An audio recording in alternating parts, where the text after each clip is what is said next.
এজন অসমীয়া ডেকা তো কথাবোৰ ইমান সিধাকে কয় তো মই দুটামান ভিডিঅ' আপোনালোকক দিছোঁ আজিও মই ভিডিঅ'টো চালোঁ তো বিশেষ কিন্তু লাইন কিছুমান আমাৰ জনসাধাৰণে জানিব দৰকাৰ যিকল সাধাৰণ জনসাধাৰণ তো অসমীয়াই ভোট নিদিলেও বোলে বিজেপি জিকিবই কথাখিনিত বিশেষ ৰহস্য আছে বিশেষ হেতু লাইন তাৰপিছত চাম কানু আৰু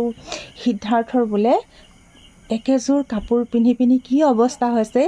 ভিডিঅ'টো আপোনালোকে ভালকৈ চাওকচোন নিজে বুজি পাব নহয়নে শ্যাম কানু আৰু সিদ্ধাৰ্থ শৰ্মা আজি 16-17 দিনে একেজোৰ কাপোৰেই পিন্ধি আছে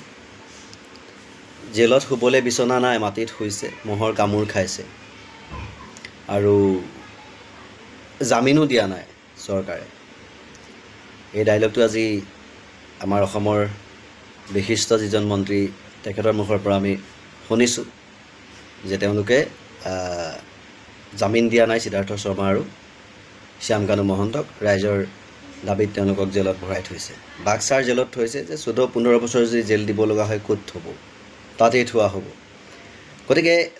14-15 দিন বা কাপোৰ পিন্ধা নাই কিবা পিন্ধা নাই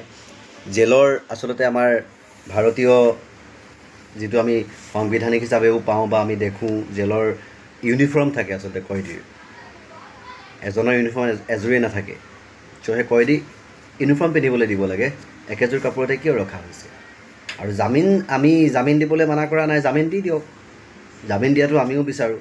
যে জামিন কিয় দিয়া হোৱা নাই যে জামিন দি দিয়াৰ লগে লগে ৰাইজৰ ৰোষত পৰি যাব 14 বছৰ জেলত থকাই ভাল জামিন দিলে কিন্তু লগালগ শেষ হৈ যাব তেনেকুৱা কথা বতৰাৰ কাৰণে জামিন দিয়া নাই গতিকে মানুহক ওলোটা বেদ পঢ়াই লাভ নাই আৰু দ্বিতীয় কথা ৰাইজে ভাল পালেও বেয়া পালেও সেইটো নাজানো কিন্তু অসমীয়া মানুহে এবাৰ ভোট নিদিলেও হিমন্ত বিশ্ব শৰ্মাই মুখ্যমন্ত্ৰী হ'ব এই কথাষাৰ কিমান দূৰ আচলতে যুক্তিপূৰ্ণ কথা ক'লে তেখেতে মানে এইটো কি এনেকুৱা ধৰণৰ কি হ'ল এই কথাষাৰে কি বুজাব খুজিছে এই কথাষাৰে আপোনালোকৰ দলটোৰ প্ৰতি কি বুজাব খুজিছে আৰু কৈ আছে যে একাংশ মানুহে ৰাজীৱ খদিয়াৰ মৃত্যুৰ সময়ত জুবিন গাৰ্গৰ সমালোচনা কৰিছিল আৰু সমালোচনা কৰা সেই মানুহখিনি আজি জুবিন গাৰ্গৰ ছাপোৰ্ট কৰি আছে জুবিন গাৰ্গৰ সমালোচনা কৰা মানুহখিনি অকল বিজেপি আৰু RSSৰ মানুহে আছিল বেলেগ কোন নাই আপুনিও সমালোচনা কৰিছিল যে মোৰ জাতি নাই মোৰ ধৰ্ম নাই বুলি কৈছিল তাক লৈ আপুনি সমালোচনা কৰিছিল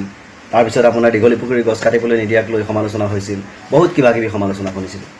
গতিকে আজি জুবিন গাৰ্গে দেশ সলাব পাৰোঁ জ্বলাব পাৰোঁ বুলি কৈছিল সেইখিনিও কৈছিল গতিকে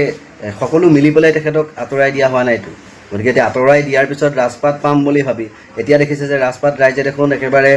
26লৈহে অপেক্ষা কৰাবলৈ কৈছে 26ত সলাই দিব সেইকাৰণে জোৰ জবস্ত আসন লোৱাৰ চেষ্টা কৰা নাই নেকি তেনেকুৱা ধৰণৰ হৈছে নেকি গতিকে কথাবোৰ ৰাইজে জানিব লাগিব এনেকুৱা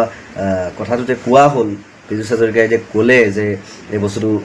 এনেকুৱা হ'ব যে ইলেকশ্যনত ভোট নিদিলেও বিজেপিক ভোট নিদিলে আমাৰ ভাল হ'ব বিজেপিলৈ ভোটখিনি গুচি যাব মানে কেনেকুৱা এই কথাটো কিন্তু ৰহস্য আছে টেম্পাৰিং হ'ব নেকি যে বেলেগৰ যদি ভোট দিবলৈ যায় এইখিনি বিজেপিলৈ যাব বিজেপিৰখিনি বেলেগত ভোট যাব তেনেকুৱা হ'ব নেকি গতিকে এবাৰ ৰাইজ সাৱধান হ'বৰ হ'ল ইলেকশ্যন সমাগত গতিকে আমি জাষ্টিছৰ লগতেই কিন্তু আমি এই কথাটো গুৰুত্ব দিব লাগিব যে ইলেকশ্যন সমাগত কিন্তু ইয়াত ৰাজনীতিৰ লগতে বহুত ডাঙৰ হয়তো ইয়াত কূটনীতি সোমাই থাকিব পাৰে এই কূটনীতিয়ে হয়তো ৰাইজক আকৌ এবাৰ হৰুৱাই দিব পাৰে অসমবাসী ৰাইজক গতিকে